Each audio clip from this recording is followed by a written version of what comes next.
Hello, my friends. So first of all, I just want to say thank you for the support on that first proper video. I got that out on a Friday and it only had a handful of views within the first 24 hours, and then all of a sudden I was getting comments and likes and I was getting subscribers. Honestly, it's been really touching and encouraging to see the sheer amount of comments that are just digging the positivity that this channel is all about. Literally over 24 hours, I had 100 of you come in and subscribe. And even after that, I have more and more of you trickling in, seems like by the hour. It's still small potatoes, guys, but I think that's a pretty good sign of growth. So our bubble is growing, and I am very happy to have all you guys join me in my bubble. Remember, this bubble is a place to be positive, to be excited. You know, there's so much negativity with Halo, and honestly, feels like every fandom out there very much feels like the truth that every fandom hates the thing that they're the fan of the most. But anyway, because it's the internet and everything gets blown out of proportion, there's an all-new wave of doom and gloom on the Halo front. So many of you probably already know the latest rumor is Microsoft is trying to avoid the looming, all-encompassing release of GTA 6.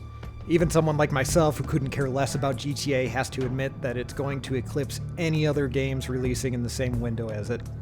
But so the word is they're aiming to be strategic with the big four. Those being Forza, Gears of War, Fable, and of course, Halo. And Halo might be getting a summer release. And me being me, upon first hearing that, I was excited. I've been bracing to not get to play it until November, so the notion of getting it 3 or 4 months early has me hyped. On the flip side, there's a lot of worry going around that this is going to keep Campaign Evolved from reaching its potential. And that's a totally legitimate concern.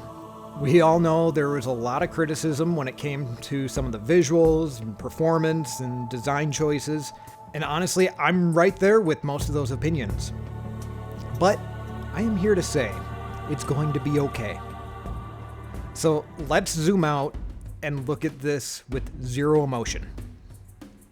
Campaign Evolved was first unveiled on October 26. The build they had showed off was said to already have been dated. That could be by days, that could be weeks. We don't know. It's now been 3.5 months since that reveal, minus a few weeks the devs take off for the holidays, so we're just gonna say it's been 3 months.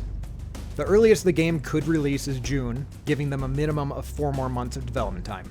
Campaign Evolved is being developed in Unreal 5, which doesn't have the baggage and learning curve of Slipspace. Campaign Evolved is just a standalone campaign. No multiplayer, no other PvE stuff to go along with it. The current head honcho at Halo Studios was in charge of the team that course-corrected the Master Chief Collection. It sounds like there's a huge team on it, internally and externally at Support Studios. And there has yet to be any official word on when it's coming out. And a side note, there have been recent rumblings that GTA 6 might get delayed to early 2027. And lastly, the big red flag none of us want in our games. AI. AI. This is a very circumstantial topic. In a perfect world, they wouldn't even be touching it, but we are not in a perfect world. Microsoft demanded AI use at Microsoft Game Studios, so they're using it.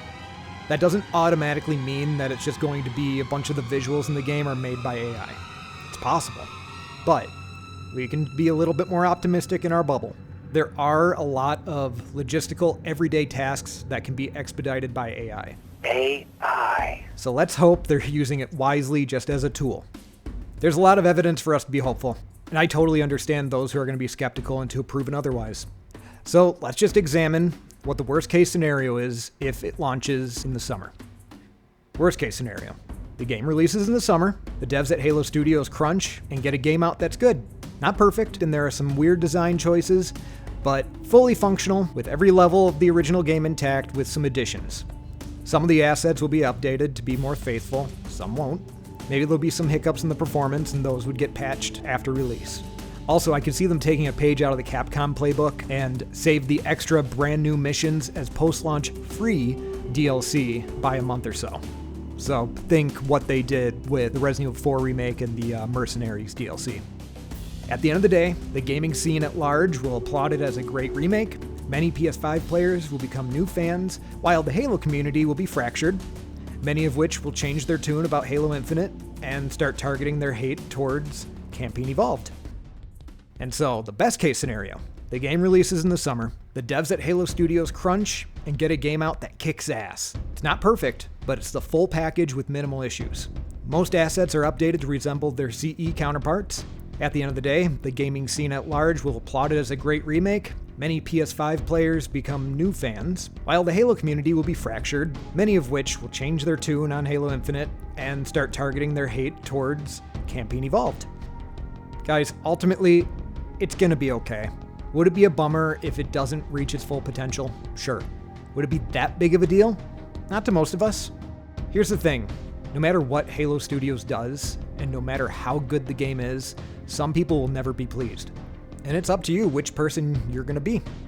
I guarantee that there will be some things in the game that I'd prefer be done differently.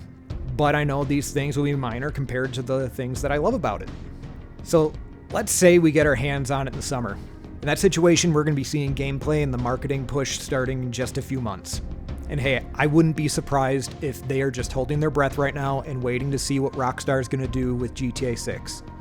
If it does get delayed, they're going to take all the time they need to really polish this game. But yeah, I'm excited. It is a stacked year for games. We got Resident Evil 9 in just a few weeks, Halo, Fable, and Gears right around the corner, and honestly, I'm a sucker for Pokemon. Oh, and the new Turok. And there's a rumor that Ocarina of Time's getting a remake. That would be really cool to get that this year too. So this year, I'm going to be eating good. I hope you're going to be eating good too. Thanks for joining me and hearing me out with my latest ramblings. I'm going to try to do these kind of videos on a weekly basis. I do have quite a few larger scale things in the works. So full context, I'm a filmmaker and I work professionally as an editor. This channel has been kind of a pipe dream for a long time. A lot of circumstances we're holding it off, a lot of procrastination and all that good stuff. But so now that I actually have it going, I'm finding a lot of joy in it, and it's definitely a fulfilling side mission for me. Because I do video editing for a living, I'm kind of at the whim of whatever projects I have on my plate at any given moment. So depending on what projects I have in front of me will be kind of the deciding factor on how frequently I can get out these larger scale things. But yeah, we're just going to keep on moving and grooving. I certainly wasn't expecting to have this kind of growth already with the channel, so we will see how things keep progressing. Thus concludes another video from your pal, the BRO.D.S.T. God bless, guys. Christ is King. Bye-bye.